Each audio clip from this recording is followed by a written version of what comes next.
జ్యోతిష అభిలాష మిత్రులకు స్వాగతం. ఈ ఆడియోలో మనము అండర్-19 వరల్డ్ కప్ భారత్ గెలుస్తుందా అనే దాని మీద ఆ జట్టు యొక్క కెప్టెన్ ఆయుష్ మాత్రే యొక్క జాతక విశ్లేషణ ఆధారంగా మనం విశ్లేషణ చేద్దాం.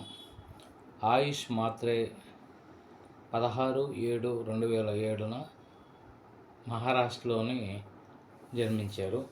సో వీరి యొక్క గ్రహస్థితి ఆధారంగా వీరిది మనకు ఇంటర్నెట్లో దొరికిన ఆధారంగా అక్కడ మనకు లగ్నం అనేది లేదు. కాకపోతే నేను అతని యొక్క గ్రహస్థితిని బట్టి డేట్ ఆఫ్ బర్త్ని బట్టి ఇక్కడ చార్ట్ని ప్రిపేర్ చేశాను. సో అందులో మనకు శుక్రశనులు సింహరాశిలో ఉన్నారు. చంద్రుడు వచ్చేసి మనకు కర్కాటక రాశిలో, శుక్రశనులు మనకు సింహరాశిలో ఉన్నారు. సో ఇప్పుడు అతనికి ప్రస్తుతానికి శుక్రుడు యొక్క దశ నడుస్తుంది. సో ఇక్కడ శని గురించి విశ్లేషణ చేస్తాను. శని సింహరాశిలో ఉన్నప్పుడు వీరికి నాయకత్వ లక్షణాలు మెండుగా ఉంటాయన్నమాట.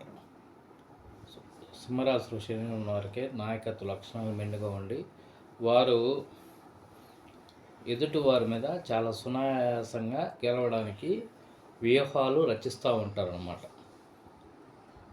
అలాగే వీరు ఒక గ్రూప్ ఆఫ్ పీపుల్ని నడిపించడంలో తమ క్యాలిబరు కెపాసిటీని అప్పటికప్పుడు వ్యూహాలు మార్చడంలో ఈ శని ఇక్కడ సమయానుకూలంగా నిర్ణయాలు తీసుకొని వాటిని అమలు చేయటంలో ఎప్పుడు ఎలా ఎవరి చేత బౌలింగ్ వేయించాలి, ఎక్కడ ఎలా ఫీల్డింగ్ మార్చాలి, ఎప్పుడు ఎటువంటి వ్యూహాన్ని అమలు చేసి ఎదుటి వారి యొక్క వికెట్లను ఆ బౌలర్ చేత ఎటువంటి బాల్స్ వేయించి వికెట్లు తీయించాలి అన్న వ్యూహంతో వీళ్ళు ముందుకెళ్ళడానికి ఇక్కడ శని యొక్క అనుగ్రహం సింహరాశిలో ఉన్నప్పుడు ఉంటుంది. ఇది కూడా కాకుండా శని ఒక ఓర్పుతో, ఒక సహనంతో, అంటే టెన్షన్ వాతావరణానికి గురి అవ్వకుండా చూడడానికి ఇక్కడ శని చాలా కూల్గా నిర్ణయాలు తీసుకోవడం ఇక్కడ శని యొక్క అనుగ్రహం మెండుగా ఉందన్నమాట. శని సింహరాశిలో ఉన్నప్పుడు ఇటువంటి ఫలితాలని ఇస్తాడు. సో చాలామందికి వ్యూహాలని అమలు చేయడంలో కొద్దిగా ఆందోళన చెందుతూ ఉంటారు.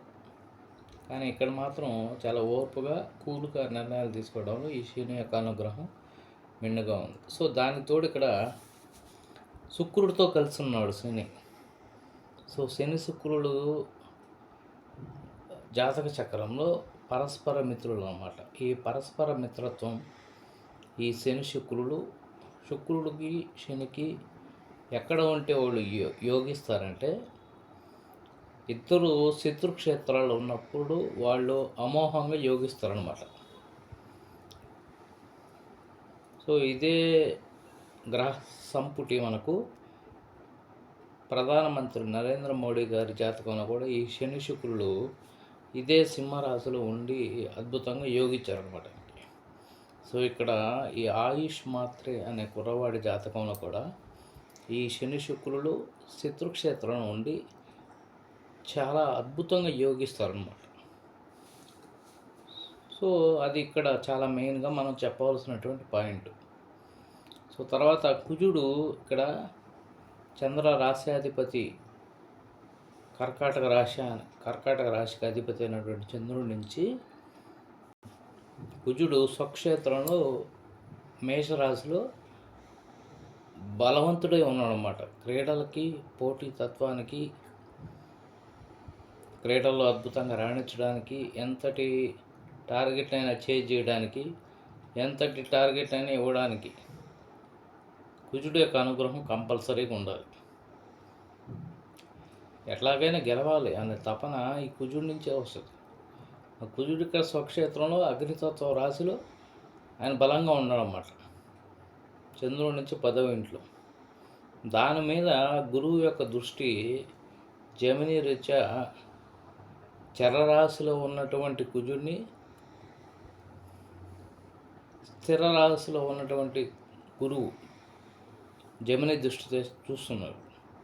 సో ఇది గురు కుజుల యొక్క కాంబినేషన్ ఇక్కడ ఉందన్నమాట. సో బుధుడు తెలివితేటల కారకుడైన బుధుడు తన స్వక్షేత్రంలోనే ఉన్నాడు, మిథున రాశి.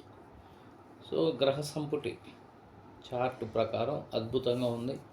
శని శుక్రుడు, గురు కుజులు, బుధుడు. మరి ఇక్కడ పర్టికులర్గా చెప్పుకోవాలంటే రాహువు కుంభంలో ఉన్నాడు. రాహువు కుంభంలో తన సొంత నక్షత్రమైన శతభిష నక్షత్రం మీద ఉన్నాడు అన్నమాట.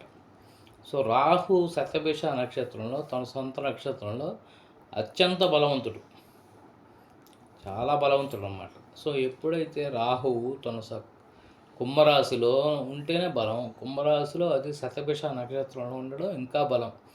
అంటే మనం ఊహించిన దానికంటే అద్భుతంగా ఆ రోజు యోగించడానికి రాహువు తన వంతు పాత్ర బలంగా పోషించడానికి, అంటే దీని డెవలప్మెంట్ బలంగా దాన్ని చేస్తాడన్నమాట. సో రాహువు అబ్బాయి జాతకంలో, ఈ కుర్రవాడి జాతకంలో అతను పుట్టినప్పుడు కుంభరాశిలో శతభిష నక్షత్రం మీద ఉన్నాడు. సో మళ్ళీ 18 ఇయర్స్కి రాహు గోచారంలో అదే ఇంట్లో ఉన్నాడు అన్నమాట. అదే ఇంటికి వచ్చున్నాడు.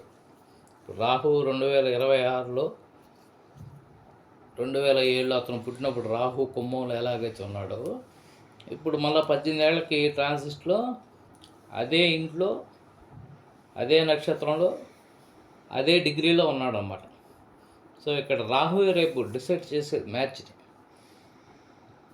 ఎక్కువగా గెలిచేదానికి అవకాశాలను ఇచ్చేది ఇక్కడ రాహువే గోచారంలో. సో రేపు ఇంగ్లాండ్తో భారత్ మ్యాచ్ అద్భుతంగా గెలవగలదని ఆశిస్తూ, ఇదివరకు కూడా మనం మహిళల వన్డే ప్రపంచ కప్ గెలుస్తుంది అని వీడియో చేయడం జరిగింది. ఆ వీడియో డిస్క్రిప్షన్లో పెడతాను. సో రేపు జరగబోయే అండర్-19 వరల్డ్ కప్ కూడా గెలిచేదానికి అవకాశాలు ఉన్నాయి పుష్కలంగా, ఈ కెప్టెన్ యొక్క జాతకం అనుసరించి. సో గెలిచి 100 కోట్ల భారతీయుల యొక్క ఆశని నెరవేరుస్తారని ఆశిస్తూ ఈ వీడియోని ముగించడం అనేది స్వస్తి.